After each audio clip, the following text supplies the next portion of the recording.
and have Cassie start the recording. Welcome everybody. My name is Jeff Letterman. I'm with the Minnesota Department of Natural Resources, Fish and Wildlife Outreach. I supervise our education and skills program, and today we are showing episode 169 of our Minnesota Outdoor Skills and Stewardship series. Today we're talking about wildlife in the northern part of the state and getting some updates with a couple of our regional managers, Blaine and Lindsay. Thank you so much for joining us today. We're really excited to talk about wildlife, and I think Blaine's going to start us off in the Northwest. All right. Thank you, Jeff, and thank you everybody for tuning in today. My talk today is going to be centered around what is the Northwest region, the Minnesota DNR's Northwest region, give you an overview of where we're at on the landscape, some of our staff, our area wildlife offices, where they're located, a landscape, what we're made of, as well as some of the projects that we have going on in the region, as well as some hunting opportunities, and you'll see some pictures that I'm going to be showing you. And anyway, I'll just get started right now. First off, here's a map of Minnesota, obviously, and ecological provinces of Minnesota, and you can see the four. And I wanted to just show you this because this is Region 1, the Northwest region. These polygons that you see and the different names of the work areas throughout the state, but you can see that the tall grass, the Laurentian mixed forest, the eastern broadleaf forest, and the prairie parkland all occur in the Northwest region. And what I'm mainly pointing out, the fact here is that the ecological provinces and the differences we have diversity, obviously diversity in the region, which also equates to diversity of wildlife and lots of opportunities to hunt and fish and trap. Thief River Falls, the Thief River Falls work area up in the far northwest, has 4 of the ecological regions. Park Rapids, DL, and Fergus Falls, 3 each. Here's a map of public lands throughout the state, and the red polygons are wildlife management areas. There's roughly, I think, 1.3 million acres of wildlife management areas in the state of Minnesota. But in the Northwest region, roughly 860,000 acres of WMAs exist. And that laundry list of other public lands, you can clearly see that in Region 1, pretty much have them all. Lots of WMAs, state parks, state game refuges, national wildlife refuges, lots of county land, lots of state land, lots of opportunity to hunt. I wanted to also point out in the state, of course, we have more than just 3 tribal nations in the state of Minnesota, but in the Northwest region, there are 3. And these 3 tribal nations are Red Lake up the far northwest there, and White Earth just to the west and south, and then Leech Lake. These 3 tribal nations we work very closely with in managing wildlife and coordinating wildlife habitat projects. Here's a map of the treaty territories throughout the state of Minnesota. Many of you who are familiar with elk in Minnesota and elk hunting in recent years, the Red Lake Nation has exercised their treaty rights and are now hunting elk in that 1863 ceded lands.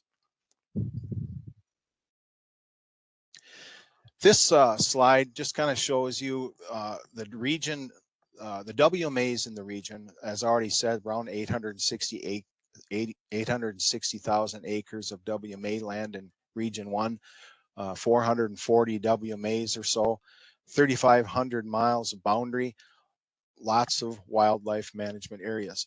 61% of the WMAs in Region 1, the Northwest region, is forested. And the rest of the pie there shows the grasslands at roughly 5%, 16% brushland, and 18% wetland.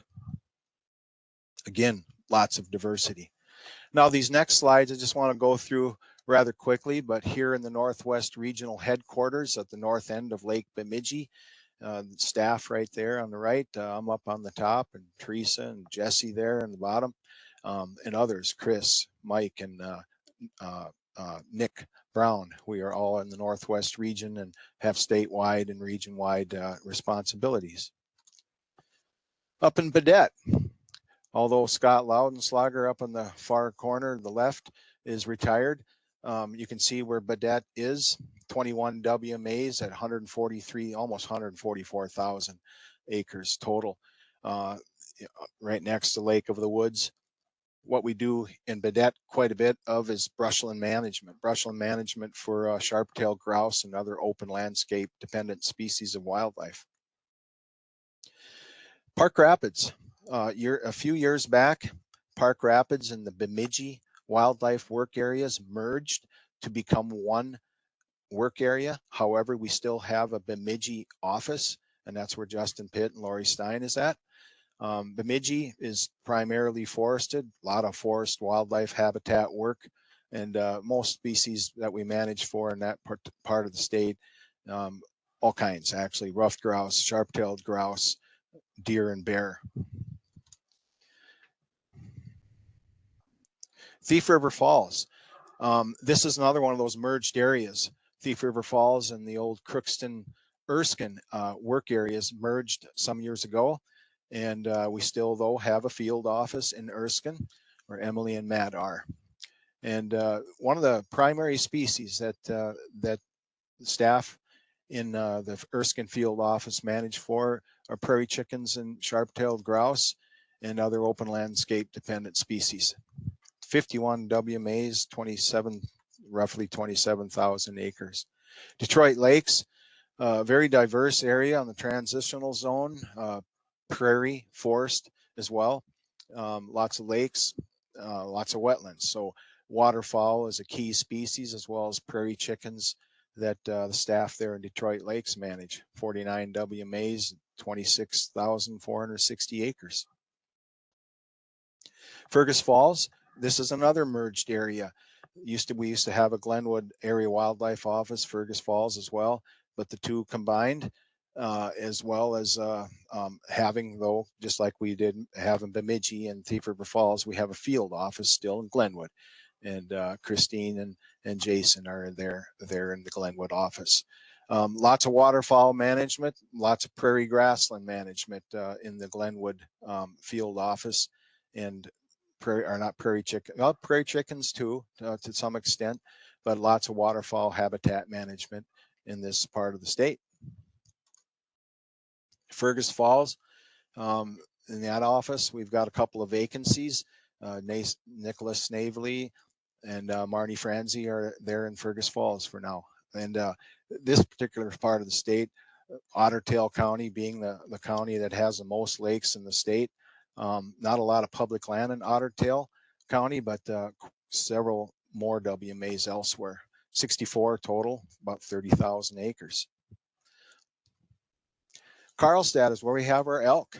3 separate herds in the Kitson County work area, the Carlstadt work area.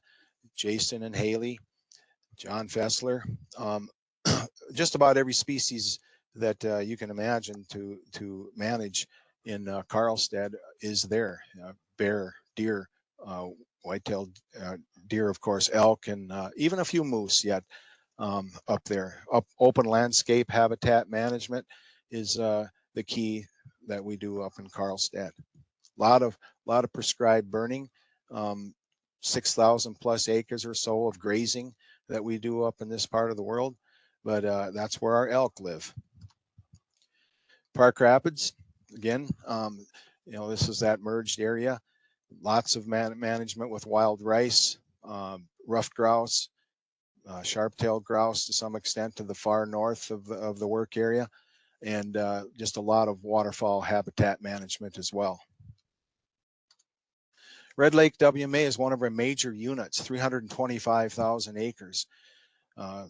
Staff up there manage primarily forested. So forested species, ruffed grouse being a biggie, as well as spruce grouse, sharp-tailed grouse too in the Red Lake WMA work area.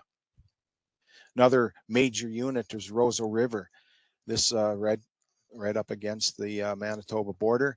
Roseau River manages thousands of acres of pools. Waterfowl habitat management is key here in Roseau River. 83,300 acres. Thief Lake WMA, another major unit. Many waterfowl hunters go to both Roseau River and Thief Lake to hunt ducks and geese. And this is a premier spot for that. And staff there do a good job managing water levels at Thief Lake and other area WMAs surrounding Thief Lake WMA for a total of 9 WMAs and 116,000 acres roughly. Last but not least, Thief River Falls.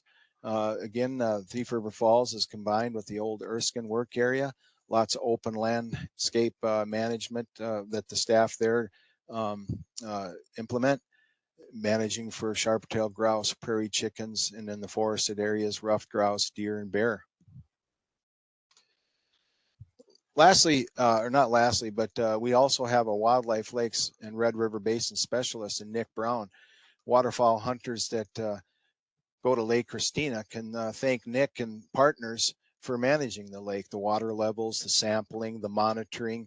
It's a big deal to manage this lake for try to reduce the phosphorus loads, try to decrease fish populations, and increase water, or I should say increase aquatic plants, duck food, as well as increasing water clarity. He coordinates with 8 watershed districts in the Red Lake River Mediation Agreement.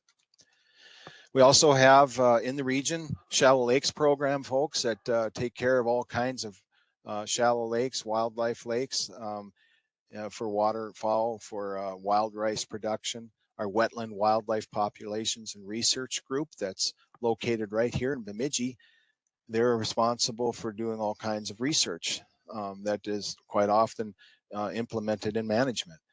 For example, right now staff are doing a lot of duck banding. They're doing a wood duck research project and many more research projects that frequently are studies that are put into the periodical journals and so forth. And our wetland management program, which is fairly new. It used to be called the Small Wetlands Program, but these folks manage wetlands, small wetlands, across the landscape, restoring wetlands, enhancing wetlands. And I tell you what, the program has been very successful, as all of these shallow lakes, wetland management programs, and our wildlife populations and research group all working together.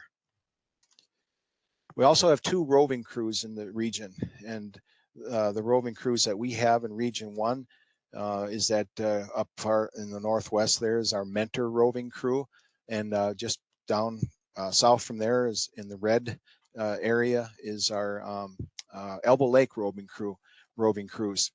I tell you, we couldn't do a lot of the work that we do without these folks. These crews, I think, are roughly around 6 to 8 people per crew, and you can see the stars on the map. There are several other roving crews. These are crews that are they're the staff as well as the resources, the machinery, the equipment are funded by the Lessard Sam's Outdoor Heritage Council.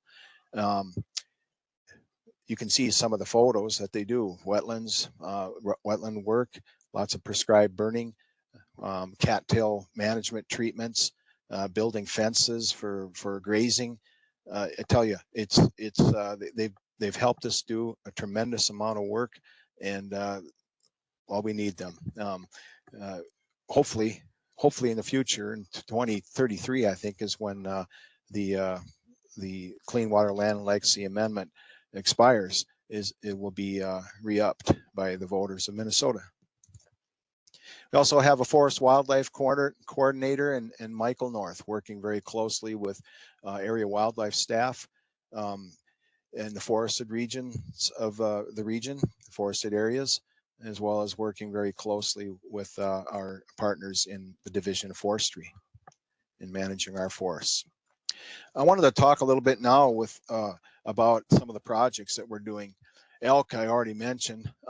We are doing a tremendous amount of work right now, and people should be getting excited about it.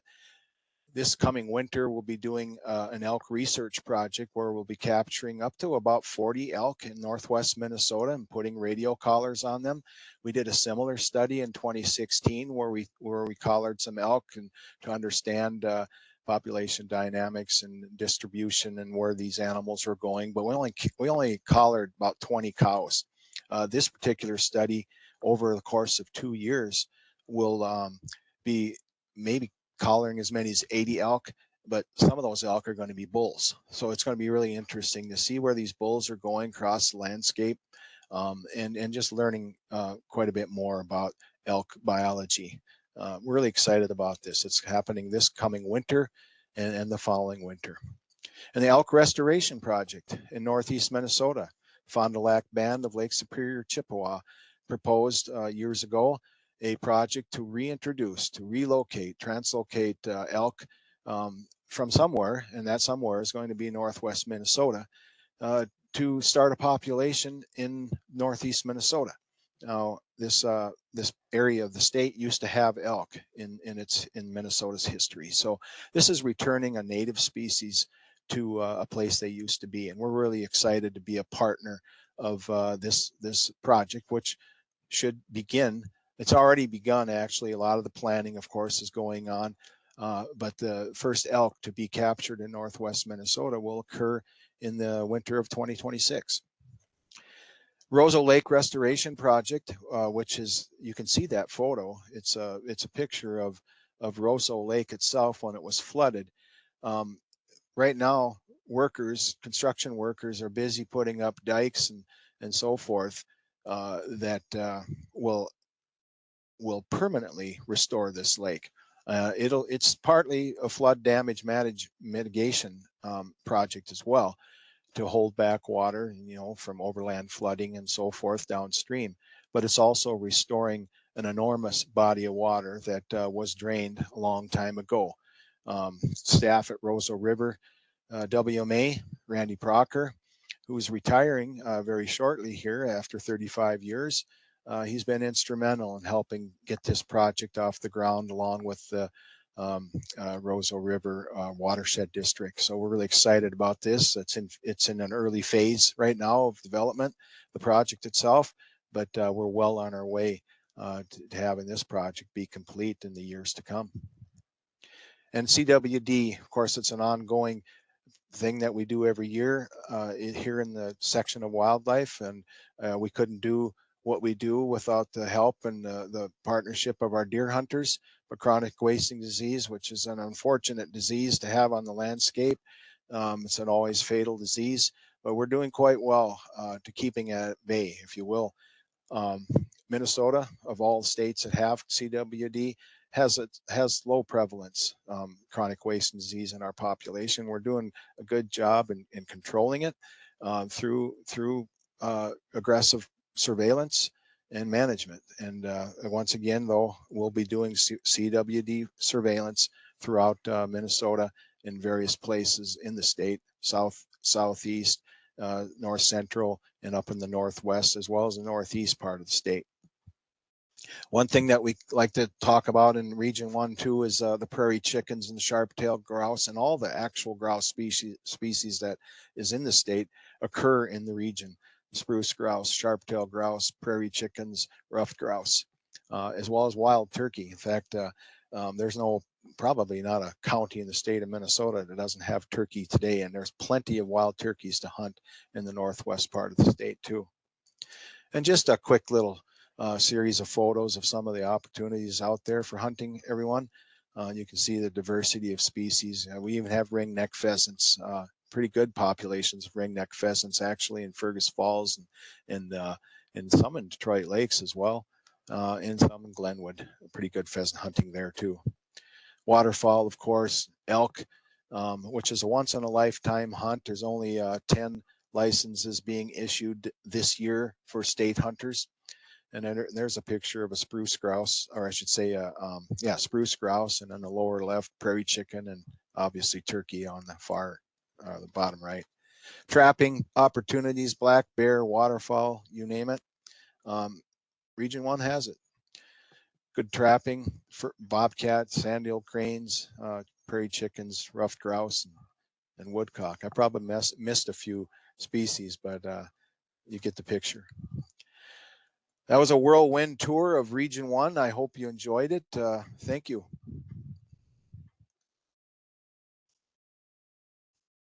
Thanks a lot, Blaine. A lot of great information. And as you were talking about, so much diversity and so many opportunities there. It's really awesome. If you want to stop sharing your screen, then we'll have Lindsay work on getting hers put up. Can you talk a little bit more while she's doing that, Blaine, about kind of the office hours and what's the opportunity and resources available if folks want to connect with one of the area wildlife people? Well, anytime. I mean, the office hours that I think you might be speaking of would be like when we have our what do you? I'm sorry. Well, you mentioned the open, or you mentioned the area office locations throughout the region, and are they? Is there staff there that if folks want to come in and meet yes. or stop by? Yep. 8 to 4:30 Monday through Friday, typically. Yes. 8 to 4:30 Monday through Friday. I misunderstood you a little bit there, Jeff. Sorry. That's all right. But yes, all of our area office staff are this is a busy time of the year. Of course, it's field season, so there could be times that our staff are out there doing their work. But more than happy to set up a time anytime here at the region as well. Anybody wanting a visit with our staff, myself, we're available 8 to 4:30 Monday through Friday. We're on the internet as far as the office locations and the telephone numbers. Yeah, and Cassie posted a link to that page of our wildlife area offices with the phone number, so folks can call and, like you said, maybe make an appointment if they want to talk about a potential issue or a habitat work and things like that. So that's great. It looks like Lindsay's ready to go. Thanks for joining us, Lindsay. Lindsay is our regional manager in the northeastern part of the state. So we'll watch you take it away. All right, yeah. Today I'm going to share some insight into the Northeast region and our staff, our lands, our wildlife, and our work. The Northeast region covers the northeast quarter of the state, including 10 different counties. We have 6 wildlife work areas: Grand Rapids, Tower, Two Harbors, Cloquet, Aiken, and Brainerd. I serve as the regional wildlife manager based at our headquarters in Grand Rapids, and our assistant regional wildlife manager is Angela Arhus Ward. Our regional OAS, which is an office and administration specialist, is Terry Michalsness. Each wildlife area has an area wildlife supervisor who oversees the work of the area staff, as well as takes on a variety of the work tasks themselves, contributing to the management of wildlife and habitats in the work area. And then each wildlife area is staffed with 2 to 3 assistant area wildlife managers.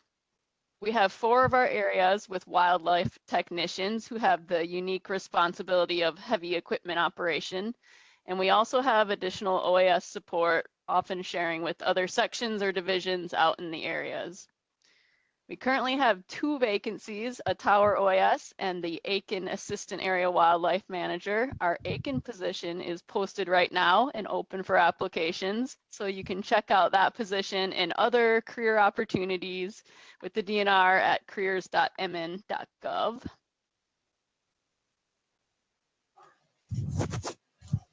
In the Northeast, wildlife staff directly manage 140 wildlife management areas, or WMAs, with over 123,000 acres of land. We also coordinate across more than 3 million acres of state lands and on 203 management opportunity areas that focus on specific habitat types or species, such as rough grouse management areas. Staff manage more than 500 miles of hunter walking trails and more than 500 wild rice lakes. We also work closely with our partners on the management of county, federal, and other public lands. I'm going to highlight some of the work we do in our areas. Forest management is a huge part of our work. We work to create diverse cover and structure that benefits a diverse array of wildlife. Some examples of our projects include tree caging of cedar for protection from browse, retention of conifers, creating diverse stands, oak regeneration and release, retaining winter cover, and managing forest openings, conducting pine underburns. With forest management comes forest coordination. Much of the lands in the Northeast region are not wildlife lands, but are state forest and school trust lands. And so these lands require coordination with the Division of Forestry. Wildlife staff review annual stand exam lists, conduct joint site visits, and help to encourage wildlife benefits on all state lands. Some of the ways we do that is by suggesting leave tree configuration, retaining cavity trees, and working with forestry on timber stand improvement and site prep ideas.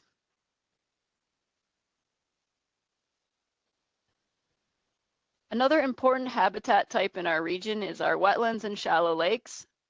We manage and survey waterfowl refuges, conduct cattail treatment using our Swamp Devil, conduct wet meadow burns, manage and remove beaver dams, and control water levels by managing water control structures at many of our WMAs. Wild rice is a very important component of our shallow lake work. We coordinate wild rice surveys and monitoring, help to manage goose populations to reduce damage, and manipulate water levels to provide the best wild rice crop possible.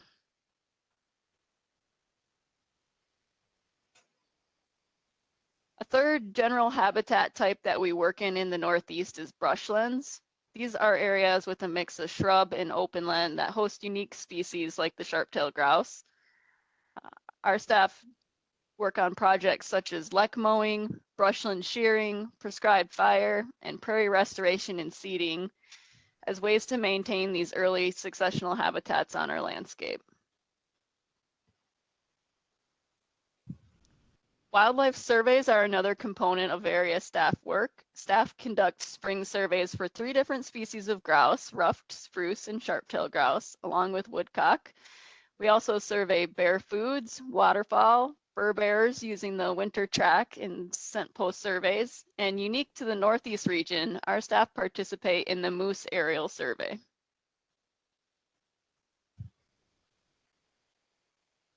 Facility management is another role that our area staff fill. This is everything from posting signs to installing gates, mowing trails, managing water control structures, repairing dikes, and keeping our facilities in a clean and accessible condition for everyone to enjoy.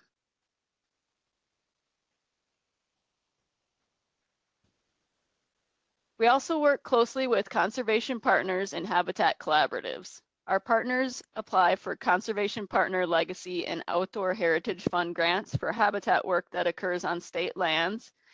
They're also important partners in land acquisition. Groups like Minnesota Deer Hunters Association, Minnesota Sharp-tailed Grouse Society, Rough Grouse Society, Pheasants Forever, American Bird Conservancy, and the Nature Conservancy are just a small number of the many groups that we work with, and together we can get a lot more done.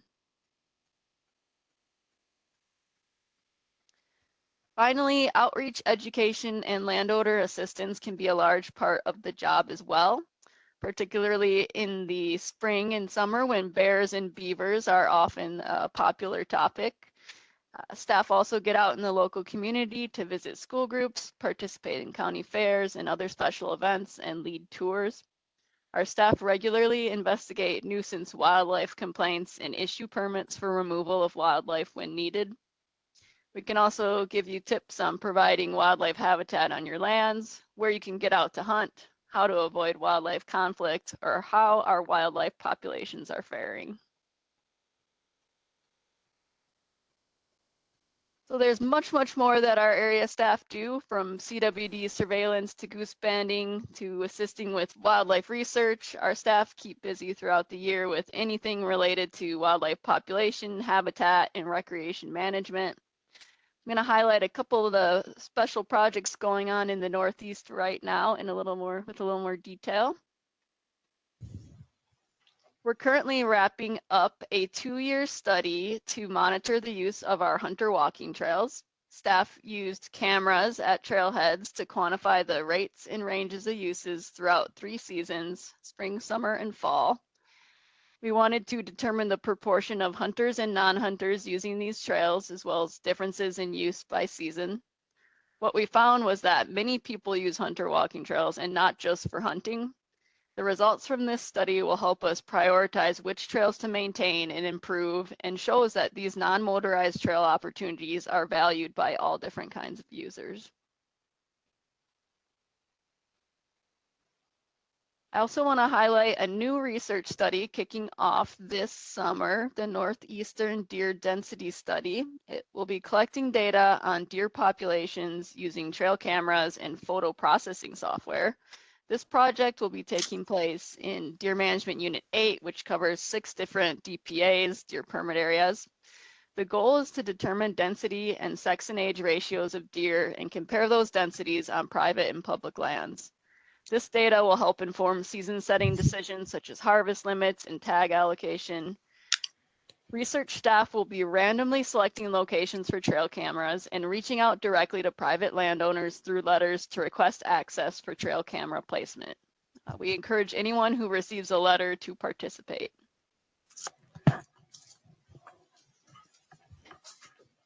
So speaking of deer, I wanted to specifically highlight some of the management we do for deer on the landscape. Aside from managing the hunter harvest, we rely on deer habitat management as a primary way to improve deer populations in the Northeast. Some of the efforts we use are forest opening management to provide browse or food for deer.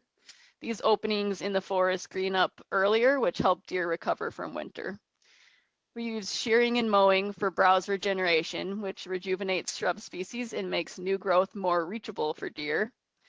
We do a lot of oak management, including release and cutting of stump sprouts to encourage growth and provide future acorns, as well as conifer sapling release to allow conifers to grow faster, ultimately providing winter cover. We also use tree planting and protection to increase species diversity and grow future conifer cover. Prescribed burning is used to enhance habitat and provide for new growth, and invasive species control removes unwanted plants and allows native species to grow. And this includes preventing invasive species from establishing as well. So the theme here is food and cover are our main goals, and that can help alleviate the impacts of things like weather, predators, and other stressors on deer. And this habitat work doesn't just benefit deer, it benefits many other wildlife species as well. When it comes to weather impacts, winter conditions are commonly what we think of as impacting deer.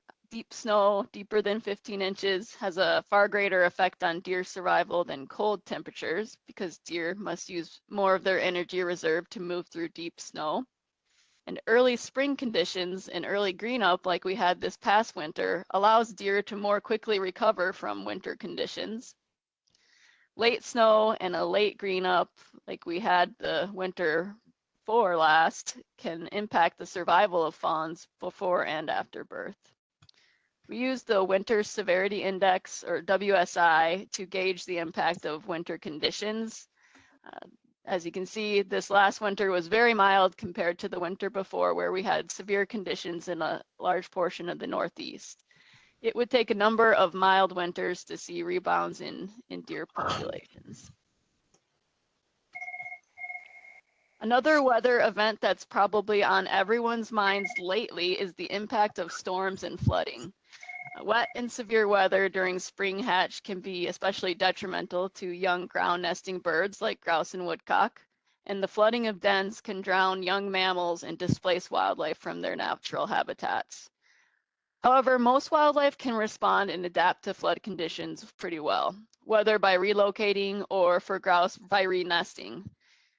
Impacts to habitat can also occur. However, in some areas, floods are a natural disturbance that can create or maintain new habitat for certain species. I'm going to shift gears a little bit to wrap things up. I want to briefly highlight some of the opportunities for you to get out and recreate on our wildlife lands. WMAs, which you've heard a lot about already, are our primary unit, and these state lands are managed for wildlife habitat. They're usually open to hunting, and the DNR website lists all our WMAs, as well as the cover types and the game species present in each one. And you can find these in forest, grassland, and wetland habitats. Hunter walking trails that I spoke about provide easy access to wildlife habitat managed for species like game birds. These areas typically have forests in a variety of age classes that provide habitat components for a variety of wildlife. They have trailheads with good off-road parking and they're easy to find. The trails are gated to prevent motorized access and are mowed for easy walking. Information about hunter walking trails and maps of these sites can be found on the DNR website as well. One place you're sure to find hunter walking trails is within our rough grouse management areas. They make a great place to go explore or hunt. These forested lands are managed for rough grouse and woodcock habitat by ensuring a good mix of age classes.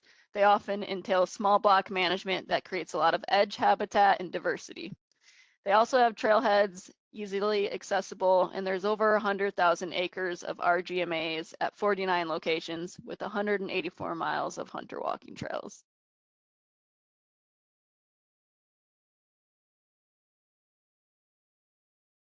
Another tool that I use is the Minnesota DNR Recreation Compass. It's a great source to find state lands to hunt. It can show aerial imagery, but it also shows public ownership, trails, and other data that helps you find recreation opportunities. You can click on an area to link to the specific hunter walking trail, WMA, or state forest web pages.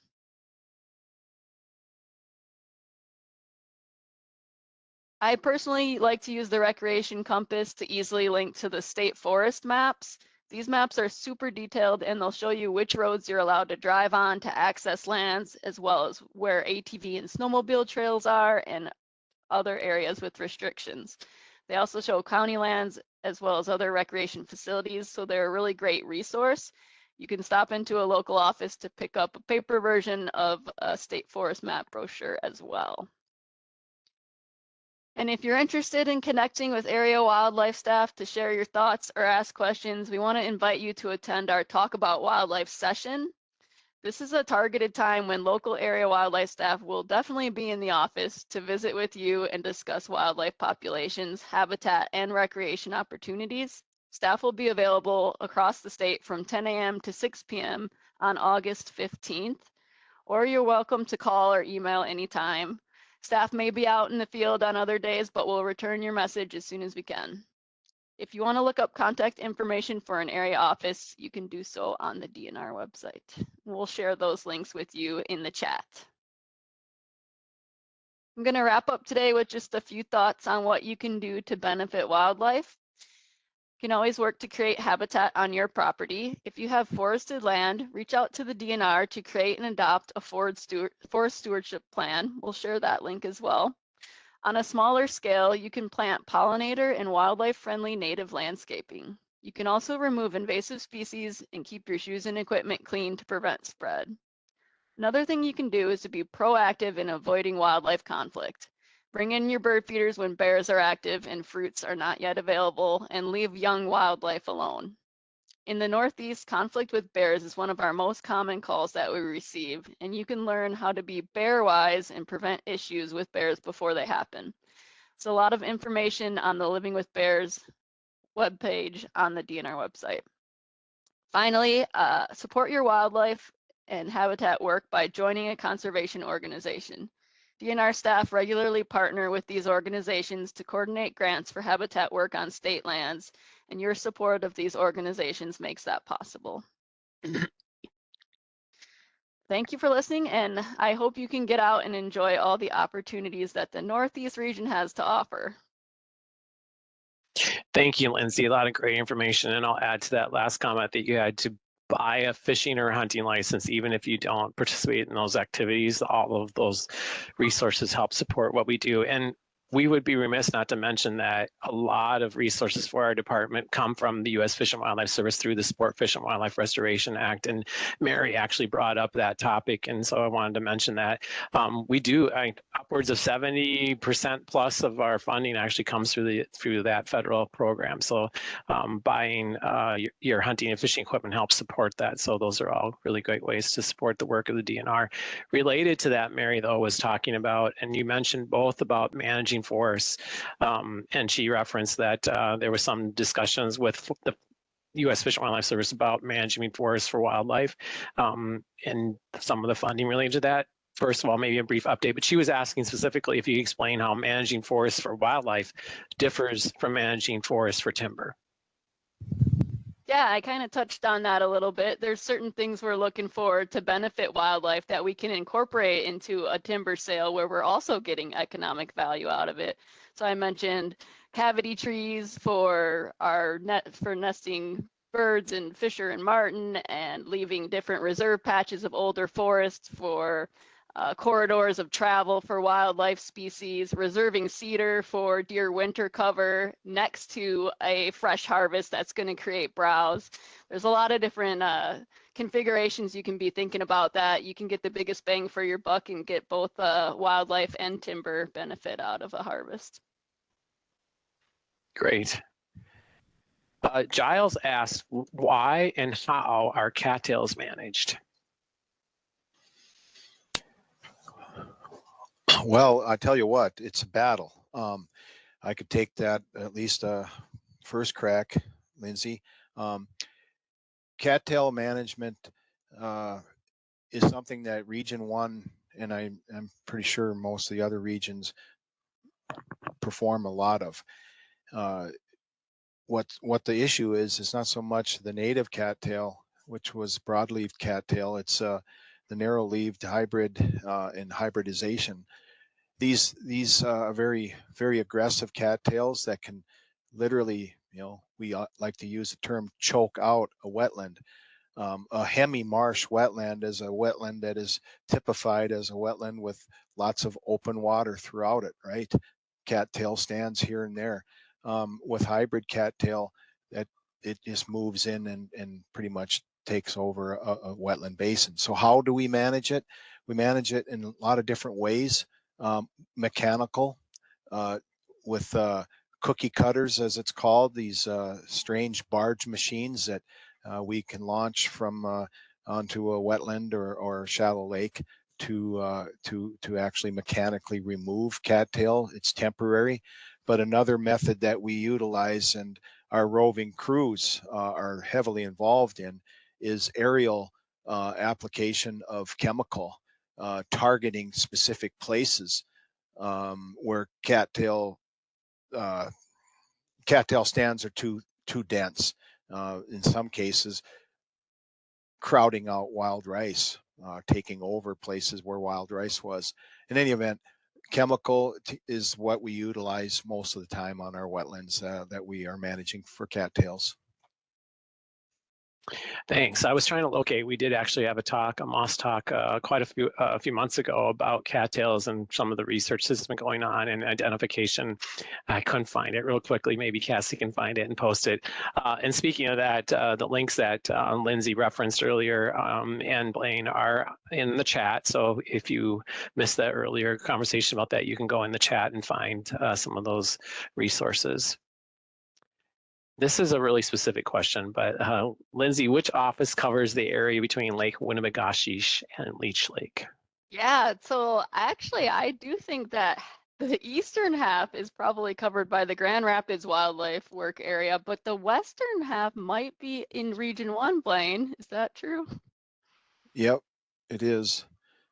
Where specifically? The town? Which office, yeah, would be, if people had questions about that area, who should they reach out to? It would be Park Rapids. Okay. Park Rapids area office. Great. We had a comment that someone loved the non-motorized trails. You touched on this, Lindsay, but if there's anything else you want to add about deer populations being down significantly in north central Cass County, any thoughts? We know the winter weather, right? It's had a huge impact. Yep. Yeah. So winter, we did have a very mild winter this last year, but we had a string of severe winters prior to that, and that's pretty rough on the deer. So that's the main driver. In those severe winters, predators do have more of an impact because deer can't get around as well. And so it's just a compounding number of factors that are leading to that decline. And we're hoping to see a little bit of a rebound this year with the mild weather and last winter, and hoping for that to continue for a string to try to help those populations bounce back. DAS asks if there are any volunteer opportunities, and there is maybe Cassie can post this too, there is a volunteer web page within DNR, a whole host of ways that you can get engaged with the DNR and help volunteer in a lot of different topics and issues. But for specifically to wildlife, do you have some suggestions? Well, I tell you what, when I was in Detroit Lakes working as area wildlife supervisor there, we had volunteer help for banding geese. That's something that we're actually doing pretty much now and into the first part of the month of July. So contact an area wildlife office supervisor or any of the staff there and inquire about volunteer opportunities, and you might very well find yourself in a situation where, yeah, we can use your help, and volunteers is one outstanding way that that we can get work done and give great experiences to the people who sign up as volunteers. Thanks. And Cassie, she's so fast. She posted that link already for You the bet. volunteer page. So thank you.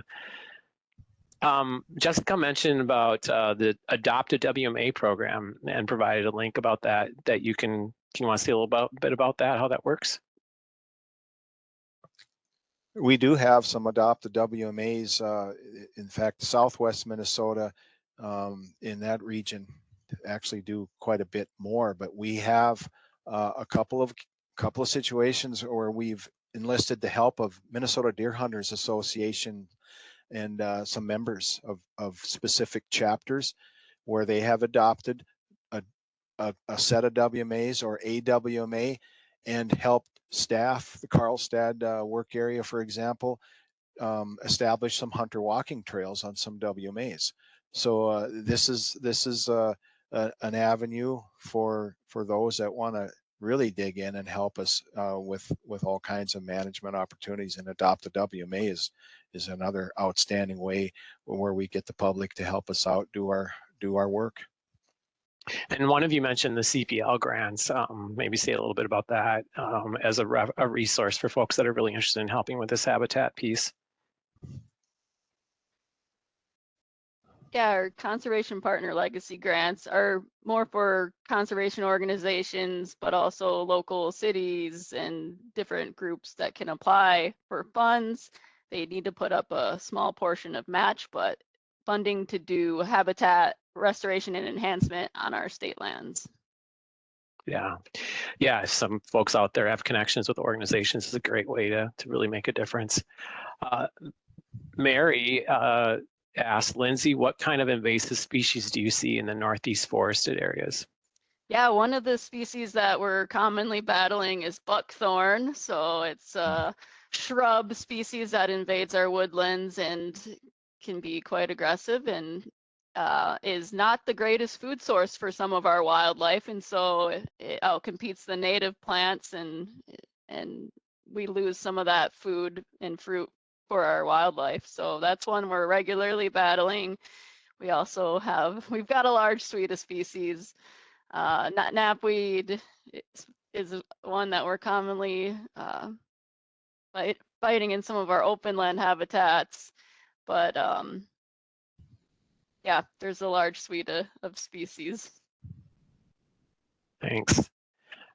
Julie asked a good question about hiking in WMAs and if there are actual trails, and if so, when is it okay to go or safe to go there and stay out of Hunter's Way? Yeah, there are hiking trails in our WMAs. Hunter walking trails is what they would be as well, but it's generally pretty safe to go hiking there most times of the year, even when hunters are out and about. Aside from perhaps deer firearm opener, I wouldn't go on a nice hike. But this time of year is the perfect time to get out. There's really no hunting seasons that are open, and it might be a little grassy, but we don't like to mow our trails too early just to keep our ground nesting birds safe. But typically start mowing them when we're getting closer to the September hunting season kickoff. But until then, there's really no hunters out there, and it's a great opportunity to get out and check out some of our WMAs. I would add, oh, sorry, go ahead, Blaine. I was just going to add something real quick. If you do happen to hike on a WMA, whether it's on a nice hunter walking trail or just overland. And if it happens to be during a small game hunting season or any hunting season, it's a good idea to put on some blaze orange or some blaze pink. And Lindsay mentioned hiking now. Put on your tick gear. There's a lot of wood ticks out there, and black-legged ticks too. So think about that when you're out and about. That is exactly what I was going to say. Oh, you Be were? safe. Yeah, be safe. Yeah. And which is why winter is a wonderful time to visit our WMAs and get those snowshoes out if you need them, and you don't have to worry as much about the ticks, at least most winters. Next question is from Kristen about moose populations, and I am one of the fortunate people that many years ago was actually able to see a few moose in northwestern Minnesota. So we'll start with you, Blaine. Obviously, that population has decreased. I don't know if you want to talk about that. I know Lindsay has an update too. Well, I tell you, I can say a couple things here. Lindsay, of course, has the most moose over there in the Northeast, and but yeah, at one point in time, back in the 1980s. The moose population in northwest Minnesota numbered over 4,000 animals. And, we like to say that, there's still moose in northwest Minnesota, but there aren't very many. Carlstad still considers themselves the moose capital of the North and has a moose on their water tower to this day. But moose are still there and just not in the abundance that they once were. Yeah, back when we did have moose in the Northwest, our population was more as recent as the early 2000s. The population was 9,000 to 10,000 moose, and today, the most recent survey, we had 3,500 moose, and primarily in the Northeast. So while that 3,500, 3,000 to 4,000 has been stable over the past 5 or so years, it's definitely a much smaller number than what we had previously.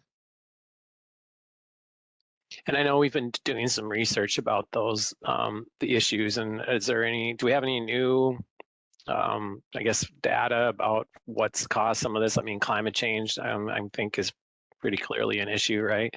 Mm-hmm. Yep, climate change is a big factor for moose who have a hard time in the winter staying cool, surprisingly more so than summer temps. But also we've got a number of different disease and parasite concerns with the brainworm, especially for moose, and yeah, habitat loss. There's a lot of different compounding factors there too that are really making it tough for moose. However, up in the Northeast, there's some outstanding collaborations with entities to increase and enhance moose habitat in the far Northeast. Yeah, thanks, Blaine. We do have the Moose Habitat Collaborative. That's a group of a lot of different organizations that are working together to create moose habitat. We've also got an America the Beautiful grant recently to coordinate moose habitat planning for habitat work, and I've chosen some focus areas where we'd like to start implementing that on the ground. So there's a lot going on to help moose habitat. And so I think that will be, more to come in the future on that, and hopefully some future moose research as well. Great. Jessica asked about that question about hunting on WMAs and how do we find out they're not a hunter, so they want to make sure that they're not in season. You mentioned deer firearm season in particular, which usually occurs throughout a good part of November, starting second weekend typically in November through like 19 days up there in your region. Is that right? 16. 16. Okay. For most of Northeast, in fact, all Northeast, and there's 9-day rifle firearm seasons in the region 1, but they're all on the heels of the regular firearms. Excuse me. Deer hunting season is the muzzleloader deer hunting season, which is a 16-day season. Yep. All of our seasons are listed on our website. Again, if you go to mndnr.gov, there's actually a page about seasons and dates and stuff, so you can see that information there. I think I got all the questions, unless you two got any that I missed. Do you have anything else?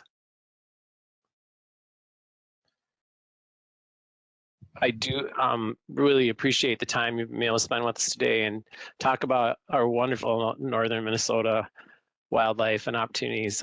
Such a wonderful, beautiful, diverse part of the state. Folks haven't been up there. Hopefully they're encouraged to get up and go up there. If you really liked our talk today, we're going to have our southern regional managers join us in a couple of weeks on July 10th. So please sign up for that session, and they'll be going over some of the opportunities in southern Minnesota related to wildlife. And then next week, we're talking about loons, and a really interesting topic, of course, our state bird. And then on July 17th, birding and 101 and getting out and learning more about birds. So unless there was any other questions that came in, I think we'll wrap it up for today. Again, we thank everybody for joining us. Go to mndnr.gov/discover to see the recordings and share with other folks about this program and any others that we've done. And we'll see you next week. Thanks, everybody. Take care.